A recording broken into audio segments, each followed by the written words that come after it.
Barrister ফুহাদকে নিয়ে দেখেন কি বলল।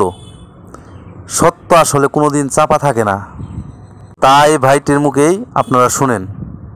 ব্যারিস্টার ফুয়াদ 2009 সালে ওর পেশা কি ছিল জানেন? ও ছিল পতিতার সর্দার। আমার কথা না, ওই সময় পত্রিকায় নিউজ এসেছিল এবং র্যাবের অভিযানে এই লোক ধরাও পড়েছিল। আজকে পুরাতন পত্রিকার আর্কাইভ ঘাটতে গিয়ে সেই নিউজটা পেয়েছি আমরা। সেটাকে আমরা স্ক্যান করে এখন আপনাদের সামনে ভিডিওতে উপস্থাপন করব। চলেন দেখে আসি।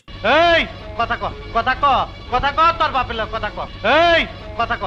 এই এভিডেন্সটা যদি আমার কাছে গতকাল আসতো তাহলে গতকালকের ভিডিওর সাথে আমি এটা জুড়ে দিতাম। যত দালাল, সুদখোর, ঘুষখোর, ধর্ম ব্যবসায়ী, এগুলা হচ্ছে এখন আমার দেশের রাজনৈতিক নেতা, এগুলা হচ্ছে আমার দেশের শাসনকর্তা। তাহলে এরা ভবিষ্যৎ বাংলাদেশকে কোন দিকে নিয়ে যাবে এবার বুঝেন। বিবেচনার দায়ভারটা আপনাদের উপরই ছেড়ে দিলাম।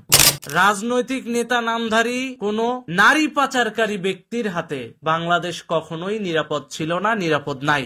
তাহলে মুক্তিযুদ্ধের ইতিহাস কিংবা ভারত বাংলাদেশের ডিপ্লোম্যাটিক সম্পর্ক যে নিরাপদে থাকবে তার কি গ্যারান্টি আছে? অতএব যারা কিনা সাংবাদিকতা করেন তাদের উদ্দেশ্যে বলছি যে এই সমস্ত আলতু ফালতু লোক যাদেরকে আপনারা মিডিয়া কভারেজ দিচ্ছেন তাদের ব্যাকগ্রাউন্ড একটু যাচাই করে নিয়েন। 2008, 9, 7 সালে তাদের অতীত ইতিহাস বা অতীত অপরাধ কর্মকাণ্ড কিছু ছিল কি না। একটা মানুষকে কভারেজ দিচ্ছেন শুধুমাত্র টিআরপি আর পয়সা কামানোই যদি আপনাদের উদ্দেশ্য হয়ে থাকে তাহলে আমি বলবো ভাই আলু পটলের ব্যবসা করেন, সাংবাদিকতা করার দরকার নাই। গণমাধ্যম এবং রাষ্ট্রের চতুর্থ স্তম্ভ হিসেবে এটুকু আপনাদের কাছে প্রত্যাশা থাকবে যে যাকে আপনারা মিডিয়া কভারেজ দিচ্ছেন সেই লোকটা ভালো না খারাপ, তার অতীত ব্যাকগ্রাউন্ডটা কি, এটা একটু আপনারা একটু যাচাই করবেন। কারণ আমাদের দেশের মানুষ হলো সহজ সরল, তো খুব সহজেই মানুষকে বিশ্বাস করে ফেলে। এই জন্য সাংবাদিকরা যদি একটু হিসাব কিতাব করে কভারেজ দেয় মানুষকে, তাহলে হয়তো ভালো মানুষের ভালো মেসেজগুলো সাধারণ মানুষের কাছে পৌঁছাবে, নেগেটিভিটি চর্চাটা বন্ধ হবে, তথ্য সন্ত্রাস মুক্ত বাংলাদেশ গড়া সম্ভব হবে। এই যে ব্যারিস্টার ফুয়াদ মুক্তিযুদ্ধ, ভারত বাংলাদেশের স্বাধীনতার সার্বভৌমত্ব নিয়ে এত মিথ্যাচার করেন, দেশের বিরুদ্ধে কথা বলেন, এই ব্যক্তি 2009 সালে ছিল পতিতার সর্দার। যুক্তি দিয়ে মিথ্যাচার করে তিনি বাংলাদেশের সাথে ভারতের যুদ্ধ লাগানোর চেষ্টা করেন। আসলে 2009 সালে তার পেশা কি ছিল? তিনি কি রাজনীতিবিদ ছিলেন? না, পতিতার দালাল ছিলেন। পতিতা কি এটা তো আর নতুন করে বলার কিছু নেই, যারা দেহ ব্যবসা করে তাদের দালাল ছিলেন। পরবর্তীতে র্যাব যখন তার ফ্ল্যাটে অভিযান চালানোর পর নারী সহ হাতে নাতে তাকে গ্রেফতার করে, ওই সময় পত্রিকায় কিন্তু নিউজও হয়েছিল।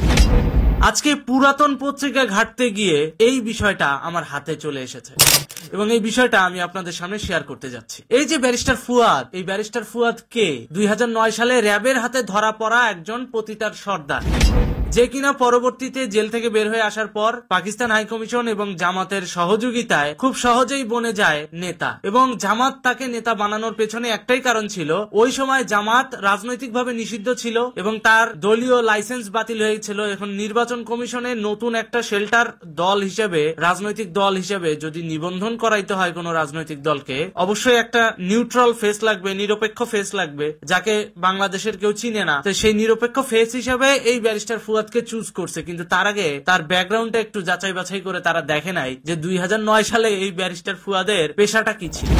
2009 সালে এই ব্যারিস্টার ফুয়াদের পেশাটা কি ছিল? আজকে যখন পুরাতন পত্রিকায় ঘাটতে যায় বিষয়টা সামনে আসলো, তখন ভাবলাম আপনাদের সাথেও বিষয়টা শেয়ার করি। চলেন দেখে আসি। 16 ডিসেম্বর কি বিজয় দিবস মানি না? পাবলিক বুঝে গেছে আমরা নেতারা যে কত বড়। দেখলেন তো, এভাবেই পতিতার সর্দার ঢাকা শহরে এসে জামাতের ছত্র ছায়ায় বনে যাচ্ছে নেতা। শুধুমাত্র জামাতের রাজনৈতিক এজেন্ডা বাস্তবায়ন করতে যায় এরা ইসলামের নাম ভাঙ্গায় শেষ পর্যন্ত জেনাকারীকে তাদের শেল্টার অর্গানাইজেশন বানানোর জন্য ব্যবহার করছে। বাহ, কি সুন্দর! মানে 2024-এর আগে জামাত মাথা তুলে দাঁড়াতে পারতো না, গোপনে গোপনে রাজনীতি করত। এই জামাতি ইসলামী রাজনৈতিকভাবে দেউলিয়া হয়ে গিয়েছিল, নিবন্ধন পেত না নির্বাচন কমিশনের। নির্বাচন কমিশন তাকে ব্ল্যাকলিস্ট করে দিছিল।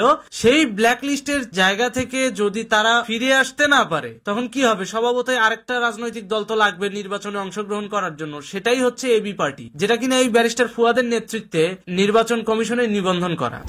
ঢাকা শহর হইল আজব শহর। 2009 সালে যে ছিল পতিতার দালাল, 2024 সালে আইসা সে হয়ে গেল একজন রাজনৈতিক নেতা, যার নাম ব্যারিস্টার ফুয়াদ। হায় রে দুনিয়া!